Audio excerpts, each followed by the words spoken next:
Bismillahirrahmanirrahim. Assalamualaikum warahmatullahi wabarakatuh. Saya Resti Purnamasari dengan NIM 200106159. Di sini saya akan membuat video untuk memenuhi ujian akhir semester mata kuliah interaksi obat. Pada video kali ini, saya akan memaparkan materi mengenai interaksi obat simvastatin dan juga metilprednisolon. Adapun kasus yang akan saya bawakan pada kesempatan kali ini, didapatkan data dari hasil observasi RSUD Otonaha, Kota Gorontalo, di mana pasien yang menderita diabetes mellitus di rumah sakit ini banyak memiliki penyakit penyerta, sehingga pasien mendapatkan terapi farmakologis dengan 2 atau lebih obat. Nah, karena adanya pemberian terapi tersebut dicurigai jika terdapat interaksi obat pada pasien. Salah satu contoh kasus interaksi pada pasien di rumah sakit ini yaitu yang menerima terapi simvastatin dan juga metilprednisolon. Simvastatin ini merupakan golongan statin dan juga termasuk ke dalam obat keras. Bekerja dengan cara menghambat 3-hidroksil 3-metilbutaryl koenzim A reduktase sehingga kadar kolesterol intraseluler turun, ekspresi reseptor LDL pada sel hati mengalami upregulasi, dan mengakibatkan kadar LDL pada darah menjadi rendah. Sedangkan untuk metilprednisolon merupakan golongan kortikosteroid atau glukokortikoid sintetis yang biasanya digunakan untuk mengatasi peradangan. Bekerja dengan cara menghambat fungsi imunologi yang dimediasi sel, terutama yang bergantung pada sel limfus. Nah, interaksi obat ini merupakan perubahan yang terjadi pada obat karena adanya pemberian bersamaan. Pemberian bersamaan ini dapat berupa pemberian bersama makanan, minuman, atau dengan obat-obatan lain. Interaksi obat ini terbagi menjadi 2, ada farmakokinetik dan juga ada farmakodinamik. Untuk farmakokinetik, ini interaksi yang berhubungan dengan proses atau absorpsi, distribusi, metabolisme, dan juga ekspresi di dalam tubuh.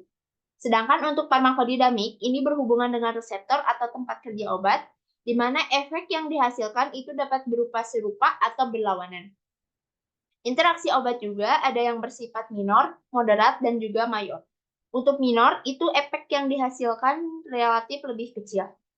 Sedangkan untuk moderat, itu dapat terjadi perubahan klinis pada pasien. Sedangkan untuk mayor, itu efek yang dihasilkan berbahaya pada pasien. Nah, interaksi obat ini dapat berhubungan dengan perubahan kadar obat di dalam darah. Dapat terjadi peningkatan atau bahkan penurunan, sehingga dapat mengganggu efektivitas obat. Selanjutnya ada interaksi simvastatin dan juga metilprednisolon. Jenis interaksi yang terjadi yaitu farmakodinamik atau berhubungan dengan reseptor atau tempat kerja obat. Bersifat moderat sehingga perlu dilakukan monitoring terhadap pasien dan melakukan penyesuaian dosis untuk kedua obat tersebut sehingga efek terapi tetap tercapai atau efek yang diinginkan tetap tercapai juga.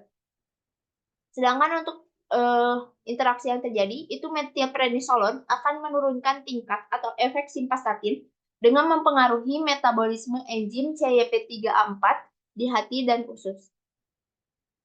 Nah, alasan kenapa metilprednisolon dapat mempengaruhi metabolisme enzim CYP3A4 ini, karena metilprednisolon itu di metabolisme di hati dan melibatkan enzim CYP3A4 sehingga dapat berinteraksi dengan simvastatin. Nah, peningkatan resiko efek samping ini dapat terjadi jika tidak tepat penggunaan simvastatin. Contohnya seperti simvastatin ini digunakan dengan obat yang menghambat sitokrom CYP3A4 ini. Nah, salah satunya yaitu dengan prednisolon. Sehingga meningkatkan efek samping dan menurunkan efektivitas dari simvastatin ini. Berikut referensi yang saya gunakan untuk menyusun presentasi atau pembuatan video pada kali ini. Sekian pemaparan video dari saya. Mohon maaf atas segala kekurangannya. Terima kasih. Wassalamualaikum warahmatullahi wabarakatuh.